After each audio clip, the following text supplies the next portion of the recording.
Israel terus bunuh warga sipil, serangan balasan Hizbullah tak lagi menyasar ke militer.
Iran memprediksi, serangan milisi Hizbullah ke depan tak akan lagi menyasar ke militer Israel. Hal ini dikarenakan, militer Israel terus melakukan serangan yang menewaskan warga sipil. Diketahui, serangan pada hari Selasa lalu yang menewaskan Komandan Hizbullah Fuad Shukr di Lebanon, juga telah membunuh 5 warga sipil, 3 wanita dan 2 anak-anak. Israel mengatakan Shukr bertanggung jawab atas serangan roket yang menewaskan 12 pemuda di dataran tinggi Golan dan telah mengarahkan serangan Hizbullah terhadap Israel sejak Perang Gaza dimulai. Menurut perwakilan Iran untuk PBB, serangan yang diklaim Israel tersebut dilakukan di daerah permukiman padat. Serangan di Beirut Selatan itu telah mengubah kalkulasi. Kami perkirakan Hizbullah akan memilih lebih banyak target dan menyerang lebih dalam responsnya, kata perwakilan Iran tersebut yang dikutip oleh kantor berita resmi IRNA. Kedua, Hizbullah tidak akan membatasi responsnya terhadap target militer, jelasnya. Hizbullah selama ini telah mematuhi garis-garis tertentu, termasuk membatasi serangan ke daerah perbatasan dan target militer, lanjutnya. Namun serangan ke Beirut melewati batas itu. Beberapa jam setelah pembunuhan Shukr, pemimpin politik Hamas, Ismail Haniyeh, juga tewas dalam serangan sebelum fajar di tempat tinggalnya di Teheran. Israel belum mengeklaim serangan tersebut. Pada hari Kamis, pemimpin Hizbullah Hasan Nasrallah mengatakan Israel dan mereka yang berada di belakangnya harus menunggu tanggapan yang tak terelakkan terhadap pembunuhan Shukr dan Haniyeh. Iran dan Hamas juga berjanji akan membalas. Di Iran, suara-suara yang menuntut balas dendam semakin meningkat sejak pembunuhan Haniyeh. Pada hari Sabtu, 3 Agustus 2024, harian Kaihan melaporkan operasi balasan diperkirakan akan lebih beragam, lebih tersebar dan tidak mungkin dicegat.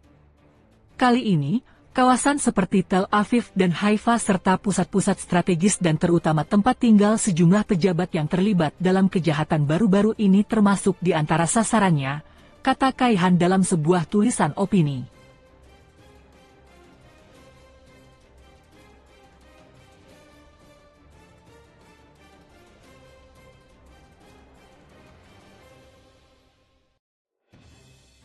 Menteri Warisan Israel Amichai Eliyahu mengatakan pembunuhan pemimpin Hamas Ismail Haniyeh membuat dunia sedikit lebih baik.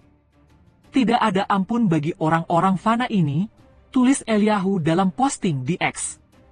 Tangan besi yang akan menyerang mereka adalah tangan yang akan membawa kedamaian dan sedikit kenyamanan serta memperkuat kemampuan kita untuk hidup damai dengan mereka yang menginginkan perdamaian, ujar dia. Sementara itu, Sami Al-Aryan, Direktur Pusat Islam dan Urusan Global di Universitas Istanbul Zaim, telah menggambarkan Israel sebagai anjing gila yang tidak terkendali. Dia menyebut Israel sebagai negara teroris nakal setelah pembunuhan Haniyeh di ibu kota Iran, Teheran.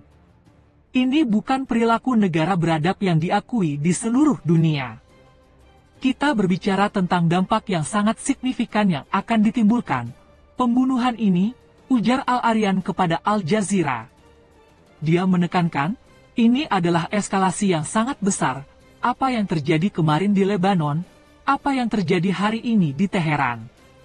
Ini adalah eskalasi oleh Israel, dan itu akan memiliki konsekuensi yang signifikan. Al-Aryan menyerukan AS untuk menguasai negara pelanggar hukum ini sebelum keadaan benar-benar menjadi tidak terkendali. Rami Khouri, peneliti senior non-residen di Arab Center Washington DC dan peneliti terkemuka di Universitas Amerika Beirut, berbicara kepada Al Jazeera tentang pembunuhan Haniyeh.